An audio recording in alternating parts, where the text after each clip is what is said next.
Dans le chapitre sur François Mitterrand, vous rappelez votre combat pour sauver le marais Poitevin qui était menacé dans les années 90 par un projet d'autoroute.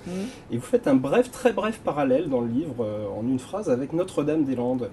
Est-ce que le gouvernement ne doit pas revoir en profondeur, une fois encore, le programme de Notre-Dame-des-Landes face à la contestation, tout comme le tracé de l'autoroute qui devait traverser le marais Poitevin avait été totalement revu? Vous savez que sur Notre-Dame-des-Landes, il y a une commission d'examen, justement, que le Premier ministre a mis en place, et une commission qui va mettre à plat l'ensemble des tenants et des aboutissants du projet. Est-ce que pour autant le projet sera modifié en profondeur? Je ne sais pas. Je ne sais pas. Moi, je n'ai pas l'ensemble des éléments pour juger cela. Ce qui me paraît important, c'est la prise en considération, vous voyez, de l'aspiration à la protection des espaces naturels. Bon, le marais Poitevin, c'était un lieu exceptionnel, parce que c'était la deuxième zone humide d'Europe, et que tous les élus, les grands élus, droite et gauche, étaient favorables à l'autoroute, au nom de l'équipement, etc.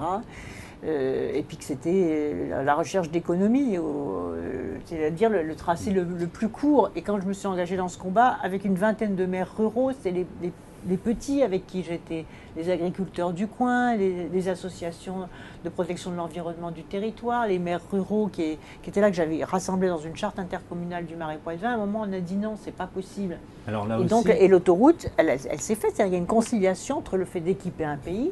Il ne s'agit pas d'être contre l'équipement, ni de retourner en arrière, mais de trouver un juste équilibre, une harmonie entre la protection des valeurs naturelles et l'équipement. Et c'est ce qui a été fait, puisque l'autoroute, je raconte cette scène dans le bureau de François Mitterrand, il a pris un crayon, il a dit l'autoroute passera au nord de Niort, ça fait quelques kilomètres en plus, mais le prix de quelques kilomètres en plus vaut la protection du marais Poitevin. S'agissant de Notre-Dame-des-Landes, là aussi, tous les élus droite et gauche ont voté ce projet. Donc est-ce que vous dites la même chose? Il a été voté, donc il faut le faire, moyennant quelques adaptations, mais il faut le faire, vous dites ça? Moi, vous qui avez la fibre régionale, parce que là, c'est les pouvoirs locaux et régionaux. Oui, mais bon, ça ne concerne pas ma région. Hein, donc, j'ai pas moi, vous savez, je prends des positions où je défends des attitudes ou des principes ou des projets quand je les connais parfaitement. Ce que je dis simplement dans ce sujet-là, c'est qu'il faut de l'écoute, ça ne se fera pas sur s'il y a une levée de bouclier sur le terrain et si les gens sont farouchement attachés à leur territoire.